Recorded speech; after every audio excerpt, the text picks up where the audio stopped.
Vous êtes nombreux à être branchés en ce moment pour suivre ces magazines, les débats congolais. Nous sommes là aujourd'hui pour les comptes de cette émission. Nous allons, au cours de ce magazine, parler des questions d'actualité.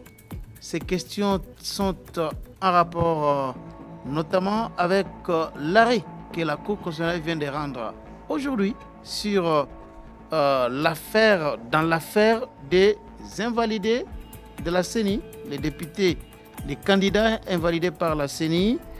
Nous parlerons bien entendu de cet arrêt que la Cour constitutionnelle vient de rendre aujourd'hui en rejetant toutes les requêtes qui étaient introduites par les candidats députés invalidés par la CENI. Nous parlerons aussi de la guerre à l'Est. Maintenant là, beaucoup de déflagrations des grandes armes sur la route Rutshuru-Goma et beaucoup de déplacés de guerre. La situation sécuritaire dans le Nord Kivu est extrêmement préoccupante, même si, là il faut le souligner, l'armée continue à faire son travail. Elle a repoussé plutôt les rebelles du M23 et les Rwandais qui étaient attaqués. Nous allons parler de ça et nous parlerons aussi de la désignation de l'informateur par le président Félix Tshisekedi. Et cet informateur n'est autre que le président à l'intérim des DPS, secrétaire général des DPS, M. Augustin Kabouya. Sur ce plateau, nous recevons un haut cadre de l'IDPS. Il était aussi candidat député national à Lukunga. Il s'appelle bien Désir Massani. Il est avocat de profession. Maître Désir Massani, bonjour et bienvenue dans cette émission. Bonjour monsieur le journaliste et merci beaucoup. C'est toujours un plaisir pour moi de partager ce plateau avec vous. Alors, ça vient de tomber. Il y a eu 63 dossiers qui étaient introduits à la Cour constitutionnelle et 35 dossiers ont été déclarés irrecevables, 24 dossiers recevables mais non fondés et 4 désistements. La Cour a rejeté la requête qui était la requête collective qui était introduite devers elle par les candidats invalidés par la CENI. Maître Désir Massani, votre réaction? Vous pensez maintenant que la justice de la RDC devient sérieuse en rejetant comme ça les dossiers des candidats, peut-être selon certaines sources, faussement accusés? D'abord en tant que républicain, ensuite en tant que responsable politique, troisièmement en tant que juriste et avocat, je ne peux pas ici sur un plateau de télévision vilipender les actes posés par la Cour constitutionnelle. Vilipender? Oui. Je pense que j'ai une obligation de réserve. Je préfère ne pas entrer dans le fond en ce qui concerne la motivation de cette décision, de cet arrêt de la Cour. Mais je note qu'au moins le droit, l'accès à la justice est une réalité en République démocratique du Congo et que tous les candidats qui se sont sentis lésés par les résultats des élections d'une part et d'autres qui ont été écartés par la CENI pour une raison ou pour une autre ont eu le droit de faire prévaloir leurs arguments au niveau de la Cour constitutionnelle et il appartient à la Cour, selon ses attributions, de trancher et selon l'intime conviction des juges. Donc, je n'ai pas à entrer dans les détails en ce qui concerne les motivations réelles de cet arrêt, en ce qui concerne le fond de chaque dossier, parce que de toutes les manières, je ne connais pas le fond de chaque dossier. Mais est-ce que vous êtes satisfait de cet arrêt rendu par la Cour constitutionnelle? Je n'ai pas à être satisfait ou à ne pas être satisfait. Je constate que la justice fait son travail et j'en prends acte. Mais des gens accusés par la CENI d'avoir versé dans la fraude électorale et un arrêt est rendu par la Cour constitutionnelle, vous dites que vous ne pouvez pas être satisfait ou pas. En tant que citoyen, vous ne pouvez pas émettre un point de vue par rapport à ça? Parce que déjà, je n'ai pas lu la motivation, les raisons pour lesquelles l'arrêt plutôt la Cour constitutionnelle a rejeté en bloc toutes ces requêtes. Donc, je ne peux pas ici entrer dans le fond sous peine de donner des arguments qui ne seront pas objectifs. On risque de tomber dans la passion et dans les états d'âme. Et je crois qu'en tant que responsable politique, il faut éviter. Alors, parce que vous dites que vous n'êtes pas encore au courant. Suivons d'abord cet extrait de l'arrêt rendu par la Cour constitutionnelle aujourd'hui, et puis nous allons revenir sur ces plateaux.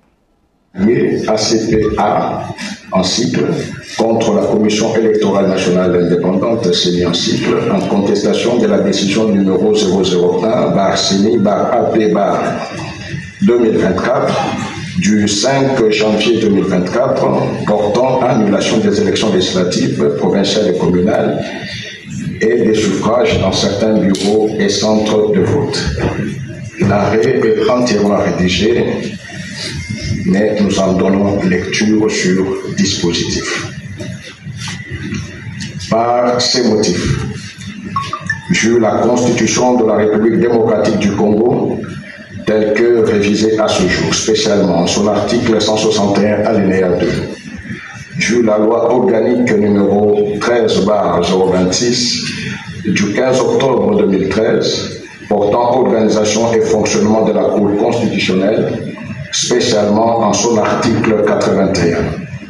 Vu la loi numéro 06/006 du 9 mars 2006 portant organisation des élections présidentielles, législatives, provinciales, urbaines, municipales et locales, telles que modifiées à ce jour, spécialement en son article 74, alinéa 1er, point 1, 74 bis, 74 ter, alinéa 1 et 2,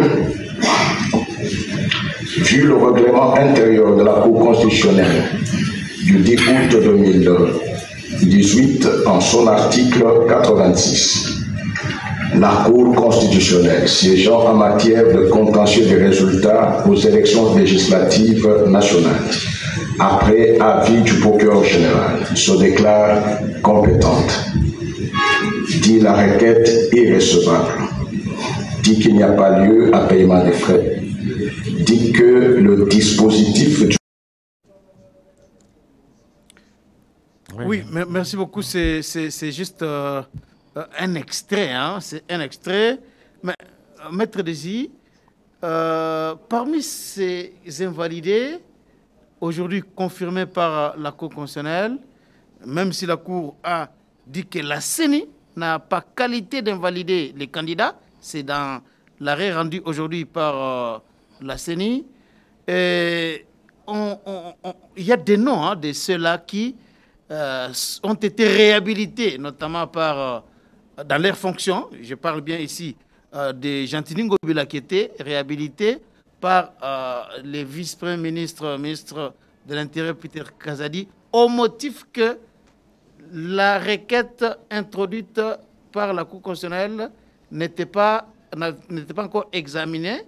Et voilà pourquoi Ngobila a été réhabilité. Pensez-vous qu'aujourd'hui, que la Cour constitutionnelle vient confirmer ce que la CENI a déjà rendu comme décision, est-ce que Ngobila peut démissionner ou il peut encore être limogé? J'imagine que le vice-premier ministre, ministre de l'Intérieur, qui avait antérieurement pris la décision de suspendre de leurs fonctions les gouverneurs de province qui étaient indexés dans ces cas de fraude électorale et qui par la suite est revenu sur sa décision au motif qu'il n'y avait pas encore une condamnation ou qu'il n'était pas encore établi que ces gouverneurs soupçonnés étaient réellement coupables de fraude électorale. j'imagine que le vice-premier ministre, ministre de l'Intérieur, a suivi l'arrêt de la Cour, est au courant de cette décision et que ce faisant, il va tirer les conséquences. C'est tout ce que je peux dire.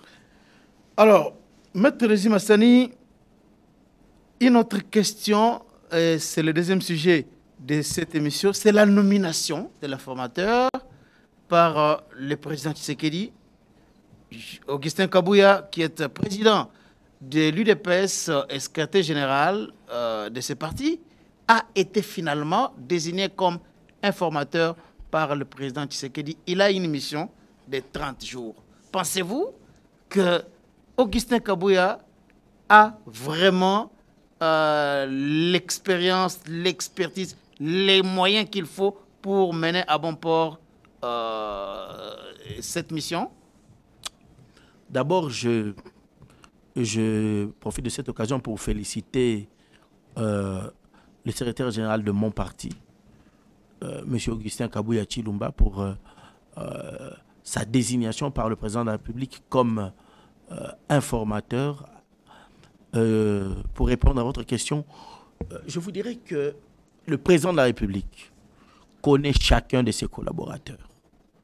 Il connaît chacun d'entre nous et il sait exactement pourquoi est-ce qu'il désigne tel responsable politique à telle fonction pour accomplir une mission donnée. Du reste, le document signé par le directeur de cabinet du président de la République explique bien la logique qui a prévalu à la désignation du secrétaire général de l'UDPS, à savoir qu'à l'issue des élections du 20 décembre 2023, l'UDPS est le parti qui est venu, bien que n'ayant pas atteint la majorité des députés seul, mais c'est le parti qui est arrivé premier, donc qui regorge le plus grand nombre de députés nationaux, loin devant le second.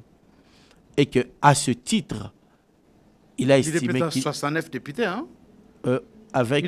Tshisekedi. Oui, avec les derniers députés qui ont été récupérés, je pense que nous sommes au-delà de 70 députés. Okay.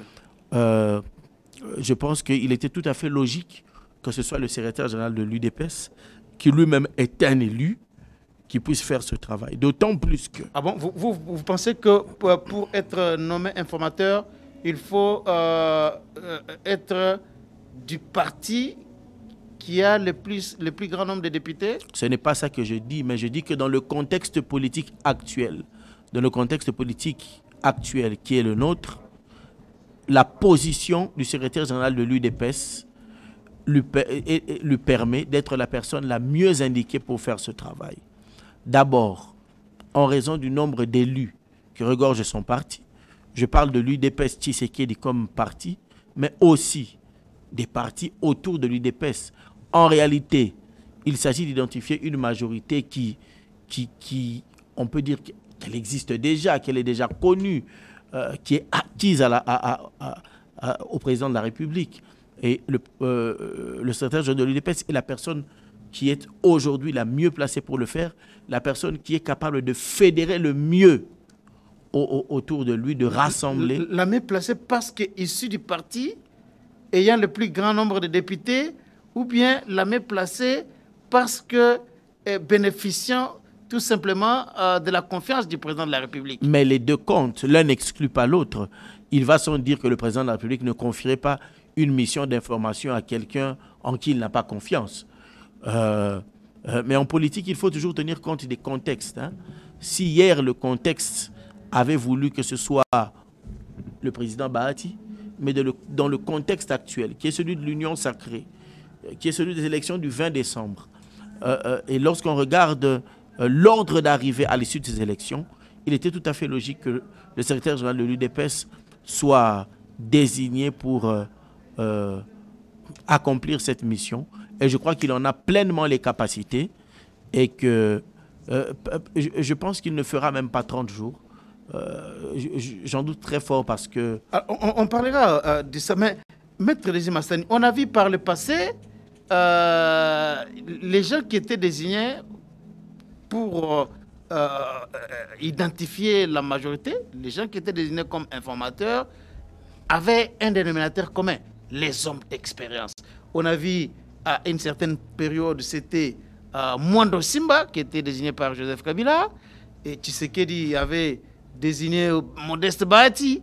Mais aujourd'hui, les gens disent que Tshisekedi a nommé un homme inexpérimenté. Quelle réaction pouvez-vous avoir lorsque vous entendez les gens dire que Kabouya n'a pas d'expérience et qu'il ne s'y connaît pas? Il y a deux arguments qui me viennent en tête. Le premier, c'est que ni Feu Charles Mwando Simba, d'heureuse mémoire, ni le professeur Bahati Lukwebo n'ont étudié une école où on apprend à être informateur du gouvernement. Ils n'ont pas étudié? On n'a pas appris ça à l'école, ni à l'université, comment être un informateur. Ça signifie que n'importe quelle personne qui serait désignée à cette fonction apprendra sur le tas. Le deuxième argumentaire, c'est dire qu'il est illogique de considérer que le secrétaire général d'un parti qui a amené son candidat président de la République au pouvoir en 2018, le même candidat réélu avec 73% des suffrages en 2023, le secrétaire général du même parti qui réussit à avoir plus de 70 députés dans le contexte politique actuel, considérer que cet homme-là est inexpérimenté, c'est illogique, c'est irrationnel et c'est malhonnête intellectuellement. Ah bon? Pour avoir été secrétaire général du parti dans ces 2 cycles électoraux-là, il a toute l'expérience qu'il faut pour une telle mission qui demande des contacts avec la classe politique, les poids lourds de la scène politique congolaise. Vous ne faites que confirmer ce que je dis. Être secrétaire général du parti présidentiel, vous pensez que ça ne vous met pas en contact avec les autres acteurs majeurs de la classe politique? Augustin Kabouya est membre du présidium de l'Union sacrée. Augustin Kabouya a participé à tous les grands forums politiques de ces 10 dernières ou 15 dernières années, où les intérêts, aux dernières discussions de la classe politique congolaise, que ce soit au niveau du dialogue de la SENCO, que ce soit à tous les niveaux. On ne peut pas contester cela à Augustin Kabouya. Je crois que c'est intellectuellement malhonnête de dire ça. Donc, vous pensez qu'il a de l'expérience pour cela? Je pense qu'il a de l'expérience pour cela et même pour bien plus. Alors, mais est-ce que Kabouya a d'autres qualités? Parce que être informateur, c'est aussi beaucoup de choses. Vous pensez que, en dehors du fait qu'il peut avoir de l'expérience, il a aussi d'autres qualités de prendre langue comme il se doit avec tous ces grands-là de la scène politique congolaise? Mais le secrétaire général de l'UDPS ne découvre pas les grands de la scène politique congolaise à la suite de cette désignation. C'est des personnes qu'il fréquente au quotidien. C'est des personnes avec qui il travaille depuis des années. Depuis que nous étions dans l'opposition. Et depuis que l'UDPS est au pouvoir. Il les fréquente au quotidien. Il n'y a rien de nouveau. Lorsque Kabouya dit que il n'a jamais été informateur, il n'a pas l'expérience et qu'il va d'abord aller poser la question à ceux-là qui ont déjà fait ce travail-là. Comment avez-vous trouvé ce discours-là? Non, mais je pense que nous connaissons tous le général de l'UDPS, c'est quelqu'un de modeste. Je pense que c'est par humilité, c'est par modestie qu'il s'est exprimé ainsi.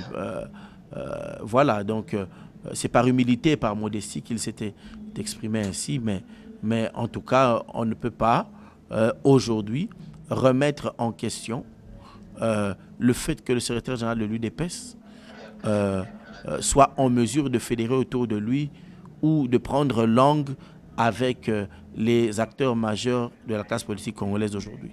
Il les connaît, il les pratique, il les vit au quotidien. Alors, Maître Régis Massani, certains pensent que le fait que le président Tshisekedi ait désigné un informateur au sein de l'UDPS, cela sous-entend que c'est un signal qui indique que le président va désigner aussi les formateurs du gouvernement ou le Premier ministre au sein de l'UDPS. Est-ce que c'est votre avis aussi? La nomination du Premier ministre relève du pouvoir discrétionnaire du président de la République. Ça, c'est un fait. Mais il ne serait pas illogique que le raisonnement contenu dans la décision qui porte la désignation d'Augustin Kabouya, du moins le communiqué signé par le directeur du cabinet du président de la République, il ne serait pas étonnant que la même logique se poursuive. Il ne serait pas illogique non plus que le président de la République aille dans le même sens, dans la mesure où c'est l'UDPS qui est arrivé premier en ordre d'élus, en nombre d'élus à l'Assemblée nationale. Et c'est tout à fait normal que le président de la République désigne le Premier ministre au sein de l'UDPS. Donc, vous pensez que l'UDPS aujourd'hui doit, coûte que coûte, avoir le poste de Premier ministre? Si je dis que je pense que l'UDPS doit avoir coûte que coûte le poste de Premier ministre, ce serait remettre en cause le pouvoir discrétionnaire du président de la République. Je suis en train de donner une opinion personnelle en vous disant que c'est une logique qui est tout à fait compréhensible. Que la logique qui a prévalu à la désignation de l'informateur soit la même qui prévale à la désignation du formateur du gouvernement, ce serait tout à fait logique et ce serait juste dans la mesure où c'est l'UDPS qui a le plus grand nombre de députés, tout en soulignant que la désignation du Premier ministre relève du pouvoir discrétionnaire du président de la République. Vous le soulignez, en tant que UDPS, vous souhaitez que cela soit comme ça, vous reconnaissez les pouvoirs discrétionnaires du président Tshisekedi, mais ceux qui disent qu'aujourd'hui, les PCR ayant rassemblé le plus grand nombre de députés peut bénéficier de ces postes-là, votre réaction? Je ne vais pas ici sur le plateau faire le travail de l'informateur. Si l'informateur a été désigné, c'est justement pour identifier la coalition majoritaire. C'est à l'issue de la mission de l'information qui sera remplie par M. Augustin Kabouya que l'on saura si réellement les prétentions du PCR, comme vous le dites, sont justifiées ou si ce n'est pas le cas. Donc on ne peut pas mettre la charrue avant les bœufs.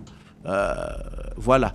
Mais comme le disait le secrétaire général de l'UDPS, on ne peut pas interdire à les acteurs politiques de réfléchir sur leur avenir politique. Alors, Maître Désir Massani, je suivais un acteur politique ce matin qui réagissait sur la désignation de Kabouya comme informateur. Il disait que c'est un passe-temps, c'est un acte inutile dans la mesure où la majorité est déjà connue, l'union sacrée à la majorité au sein de l'Assemblée nationale et que cette désignation est chronophage vu le défi que le pays doit relever aujourd'hui. Il ne faut pas que l'on perde de temps avec ce genre de mission parce que la majorité est déjà connue, elle est là, c'est l'union sacrée. Je pense que les acteurs politiques congolais, nous devons nous habituer à respecter les textes qui nous régissent. Les dispositions de l'article 78 de la Constitution justifient la nomination ou la désignation de cet informateur. C'est un impératif constitutionnel. Maintenant, je suis d'accord avec cet acteur politique si celui-ci pense qu'il y a lieu de réformer ou de changer cette manière de faire les choses. Alors, dans ce cas, il faudra modifier les dispositions de la Constitution qui prévoient la désignation d'un informateur.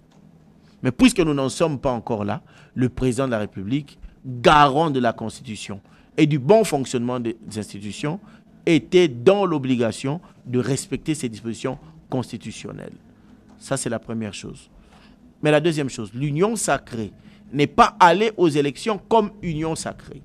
À l'Assemblée nationale, il n'existe pas un regroupement politique appelé union sacrée.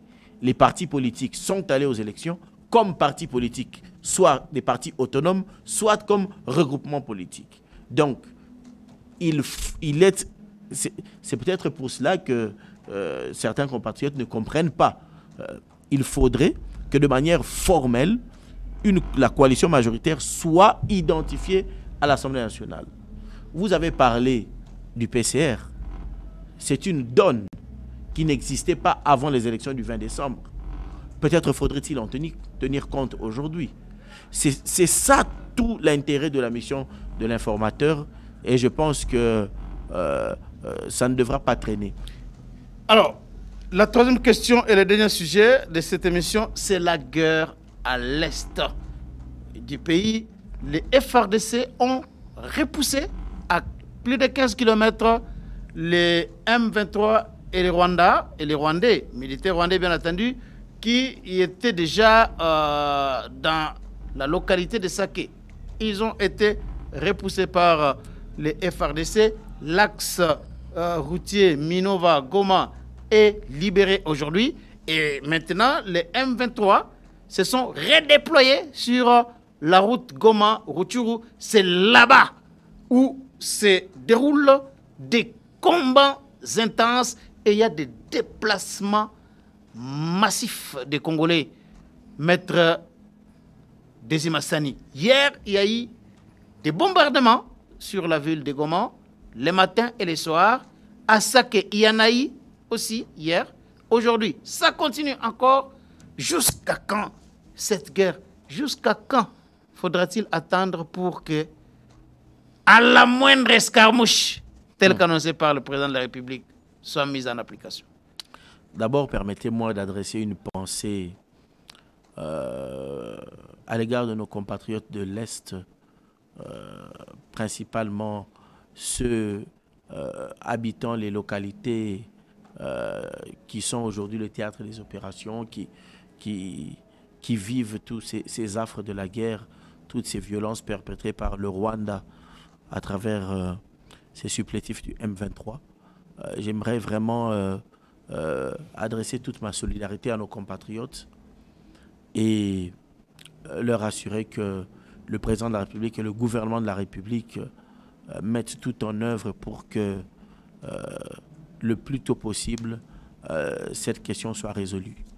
Monsieur Charlequin, nous sommes en train de parler ici d'une crise qui date de plus de 30 ans, de près de 30 ans aujourd'hui. Le conflit qui sévit à l'est du Congo est un conflit à la fois qui concerne nos matières premières, qui sont pillées par les puissances occidentales, par des puissances extérieures, bien sûr en utilisant le Rwanda, parce que vous savez comme moi que le Rwanda à lui-même n'est pas capable de faire face à la RDC. Ça c'est un aspect, mais il s'agit aussi d'un combat sur la possession de nos terres par ce peuple qu'incarne le président Kagame. Il est dommage que parmi nous, il y a encore des compatriotes qui occupent des fonctions élevées au niveau des services de renseignement, au niveau de l'armée, mais qui pactisent avec l'ennemi. J'ai suivi le compte-rendu de la réunion du Conseil supérieur de la Défense rendu par le vice-premier ministre, ministre de la Défense, M. Jean-Pierre Bemba, lorsqu'il dit que le Conseil a demandé au commandant suprême de lever le moratoire sur la peine des morts en ce qui concerne les cas de trahison. C'est extrêmement grave quand on arrive là. Et je pense que il y a, avant de pointer l'extérieur, un problème de civisme, de patriotisme qu'il faut résoudre ici à l'interne. Parce que il y a des nations en guerre à travers le monde. Il y a guerre à l'Ukraine. Il y a des affrontements entre Israël et le Hamas. Mais personne ne va vendre sa terre, ne va vendre son pays, ne va pactiser avec l'ennemi. Mais d'où vient que le peuple congolais, que les responsables congolais soient les seuls à être corrompus pour pactiser avec l'ennemi, pour trahir leur nation? Je pense qu'il y a un problème fondamental qu'il faut régler. Deuxièmement, ce que j'aimerais dire, c'est que le président de la République était clair dans ses propos. Le président de la République a dit, respectueux de la Constitution, qu'il convoquerait les deux chambres afin d'obtenir l'autorisation pour faire la guerre directement au Rwanda. Mais nous sommes dans une situation où les nouvelles institutions sont en train d'être mises en place. D'ailleurs, je pense que ce n'est pas par hasard que ces affrontements ont lieu pendant cette période de transition. C'est aussi peut-être parce que l'ennemi sait que nous sommes en position de fragilité. Le bureau de l'Assemblée nationale actuelle n'a pour mandat que la validation des pouvoirs, l'élaboration du règlement d'ordre intérieur et la mise en place du bureau définitif. Ce bureau n'est donc pas fondé constitutionnellement à autoriser que nous allions en guerre, la déclaration de guerre contre le Rwanda. Ça, c'est un impératif constitutionnel que le président de la République doit respecter. Il faut que nous nous habituions à avoir des chefs d'État, comme le président Tshisekedi, qui sont respectueux des textes qui nous régissent, qui sont respectueux de la Constitution. On doit s'habituer à cela. Mais un autre aspect est le côté communication. Je pense que nous nous laissons beaucoup manipuler par les communications de l'ennemi. Je vois aussi des images, des pertes énormes que subissent nos ennemis sur le théâtre des opérations, mais qui ne sont malheureusement pas relayées par les journalistes congolais eux-mêmes, mais aussi par la population congolaise à travers les réseaux sociaux. Tandis que l'ennemi a mis en place tout un système qui lui permet de déstabiliser, de manipuler les populations congolaises en leur faisant croire que leurs dirigeants sont irresponsables et qu'ils ne font rien pour assurer leur sécurité. Je pense que cette guerre, comme le disait le président Kabila, sera longue et populaire. Et que le Rwanda doit savoir que si pas nous aujourd'hui, même nos enfants demain ou nos petits-enfants récupéreront nos terres et vengeront le sang des Congolais qui a coulé pendant toutes ces années. Alors, Maître Désir Massani, on est vraiment à la fin de cette émission. Donc, pour vous, vous pensez que comme les deux chambres du Parlement ne peuvent pas se réunir aujourd'hui pour autoriser le président de la République à faire la déclaration de guerre contre le Rwanda, les FARDC ne peuvent pas se permettre, ne fût-ce que de larguer aussi les bombes sur le territoire rwandais, comme c'est le cas aujourd'hui, même si les Rwandais se cachent derrière les M23. Vous avez suivi les communiqués des États-Unis et les États-Unis qui reconnaissent qu'il y a les troupes rwandaises sur le sol congolais et les États-Unis ont demandé au Rwanda de retirer ces troupes. Est-ce qu'aujourd'hui, les FARDC ne peuvent pas, connaissant que c'est le Rwanda qui bombarde Goma, ne peuvent pas aussi lâcher des bombes sur le territoire rwandais? Il faut attendre l'autorisation du Parlement pour ça? Je pense que dans les relations internationales, il faut savoir lire parfois les déclarations, les propos, les communiqués rendus par certaines officines qui en réalité ne reflètent pas la vraie position de ces nations. Qui ne sait pas que les États-Unis, de manière directe ou indirecte, apportent leur soutien au Rwanda dans ces sales besognes à l'est du Congo? Qui ne le sait pas? Je pense que se battre contre le Rwanda aujourd'hui, c'est utile, c'est nécessaire, c'est même salutaire, mais se battre contre le Rwanda, il faudrait que nous le sachions, signifierait se battre contre tous ces pays qui sont derrière le Rwanda, qui soutiennent le pillage des richesses en République démocratique du Congo. Alors nous devons donc, accepter de mourir nous comme ça? Nous devrions prendre le sens de la mesure.